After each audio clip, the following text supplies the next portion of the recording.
অপরূপ সৌন্দর্যে ঘেরা জাহাঙ্গীরনগর বিশ্ববিদ্যালয়।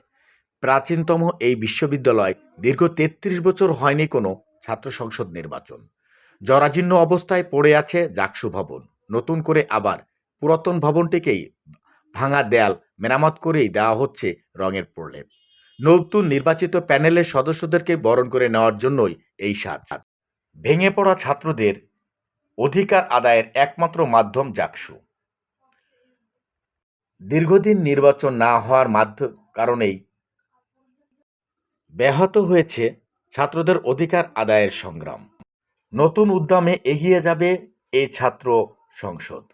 লাগানো হচ্ছে নতুন করে ইলেকট্রিক মালামাল। খুবই নিম্নমানের এই মালামালগুলো দিয়েই সাজানো হচ্ছে এই পুরাতন ভবনটিকে। নিম্নমানের তার ব্যবহার করা হচ্ছে এই ওয়ারিংয়ের কাজে, সেটা আপনারা দেখলেই বোঝা যায়।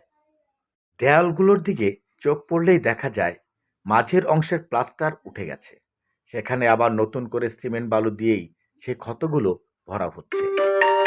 আবারও নতুন উদ্যমে জেগে উঠবে এই ছাত্র সংসদ। সাধারণ ছাত্রছাত্রীদের ন্যায্য অধিকার আদায়ের সংগ্রামে সবাই সম্মিলিত